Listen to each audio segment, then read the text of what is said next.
Salutare dragilor! Astăzi o să facem un vlog nou unde o să vă arăt un antrenament de spate din această perioadă. Vreau să fac o serie 365 de zile până la primul meu concurs, pentru că am început acum o perioadă de acumulare de masă musculară, pentru că am vrut anul ăsta să concurez, dar am zis mai bine mai stau un an, mă pregătesc, pun mai multe kilograme și la anul să scot o formă bombă ca să mă duc pe scenă și să câștig.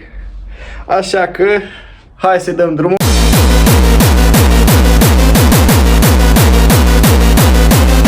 Băieți, hai să dăm drumul la încălzire. Deci după ce am luat pre-workout în vestiar. Și acum, bun, începem de sus frumos, ne încălzim la cap. Facem frumos niște... Exact, da? Rotim capul în toate pozițiile ca să ne încălzim bine mușchii gâtului, da? După care trecem frumos la umeri, facem un pic de stretching activ, da? Stretching activ, pe care facem niște rotații de la o amplitudine mică, trecem treptat la o amplitudine cât mai mare, da? Înainte, înapoi, ca să prevenim orice accidentare la nivelul umerilor, pentru că umerul e o articulație foarte complexă și la care apar foarte multe accidentări dacă nu ne încălzim bine. Răsuciri, frumos, după care facem niște forfecări, tot așa pentru umeri, exact, pe care ne încălzim frumos la încheieturi. Încheietura mâinii e foarte importantă, mai ales în cadrul antrenamentului de spate, pe care îl vom desfășura în minutele ce urmează. Bun, încălzim bine și antebrațele și coatele, ca să nu avem și noi problema aia, tennis elbow. Știți ce zic? Bun, pe care ne încălzim frumos la bazin, încălzim bazinul, să nu ne doară spatele, facem niște aplecări înainte, înapoi, tot ce trebuie. Stânga-dreapta. De ce se uită toată lumea dubios pe mine, nu știu. Așa, după care noi elasticul ăsta. Și o să facem niște exerciții pentru umeri, da? Coiful rotatorilor, da? O să facem niște rotații externe, da? Aici, ca idee, trebuie să menținem cotul fix și să facem mișcarea doar, practic, din antebraț. Facem în exterior, după aceea facem în interior, da? Care trecem la mâna cealaltă. Frumos. Acum.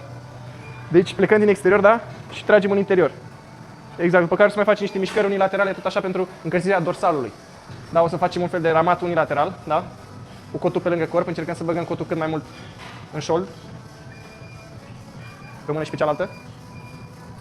Facem niște exerciții de mobilitate pentru umeri, da? Da, pune noroc, terminat. Cam asta este o încălzire complexă, da? Și completă pentru partea superioară a corpului. Haideți să ne vedem direct de la antrenamentul de spate. Bam! Băieți, ăsta e primul exercițiu din cadrul antrenamentului. Aici facem 3 serii de încălzire, da? Ca să pregătim bine dorsalul pentru ce va urma după.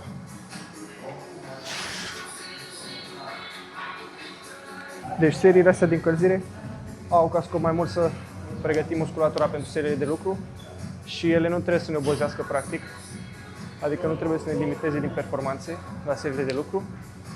Așa că eu vă recomand să faceți 3 serii de încălzire, prima serie să fie undeva cu greutate mică, să puteți să faceți 10 repetări, lejer. A doua serie eu fac de obicei cam 6-7 repetări cu o greutate medie, mijlocie. Iar ultima serie de încălzire o fac cu greutate apropiată de greutatea de lucru și fac undeva 3 repetări. Doar pentru a-mi pregăti sistemul nervos de seria de lucru. Deci cam asta e treaba, pentru că văd că foarte mulți faceți o grămadă de serii de încălzire și practic vă limitați din performanțe. Vă recomand să faceți serie de încălzire doar la, de exemplu, primele 2 exerciții din cadrul antrenamentului sau în momentul în care schimbați grupa musculară. De exemplu, dacă faceți upper, dacă treceți de la piept la spate, de exemplu, puteți să faceți la primul exercițiu, să faceți tot așa, 3 serii de încălzire. Dar nu mai faceți tot antrenamentul serie de încălzire, maxim o serie, dacă e, să mai faceți pe parcurs de la al 3-lea exercițiu încolo. Acum o să dăm prima serie de lucru aici la tracțiuni. Vă recomand tot așa la seriile grele să folosiți chingi, nu vă fie frică, pentru că chingile vă ajută să ridicați greutăți mai mari și vă scoate antebrațul din ecuație, pentru că antebrațul e un mușchi destul de mic și cedează primul la exercițiile de tracțiune sau de ramat.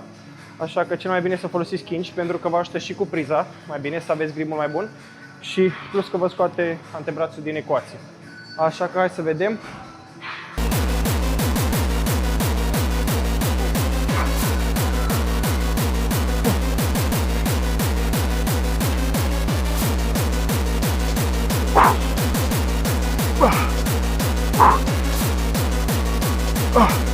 o altă recomandare, să folosiți discuri de astea, da? Pentru a face un fel de micro-loading în momentul în care vedeți că puteți să faceți undeva 8, 9, 10 repetări, să mai adăugați un disc de 1,25 sau de 2 kg pentru a vă ajuta să progresați constant. Băieți, am trecut la a doua serie de lucru, am scăzut un pic din greutate. Să vedem cum merge, da?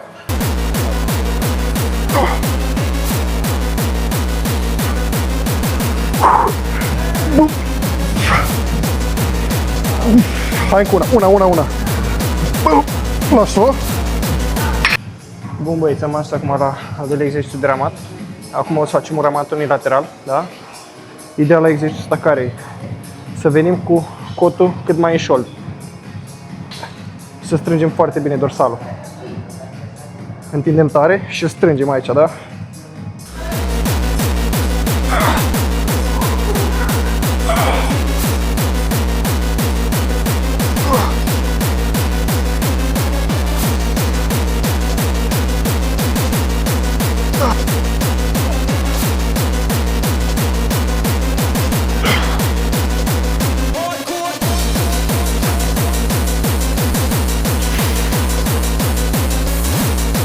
Și ramatul ăsta unilateral.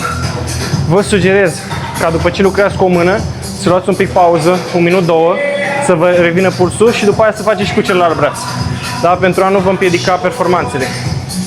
Așa că acum facem un ramat pentru upper back cu bara, pentru că aici în sala asta nu avem un T-bar, dar vă recomand, dacă aveți ocazia să folosiți un T-bar rău, să faceți acolo, pentru că e mai mișto.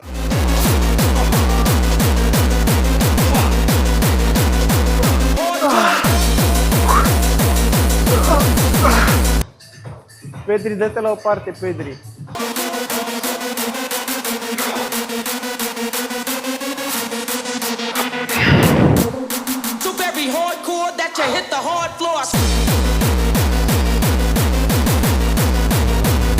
Acum am ajuns la ultimul exercițiu din antrenament, o să facem un pullover cu bara la scripete. Haideți să vedem cum se face, da? Ne-am selectat greutatea de lucru, da?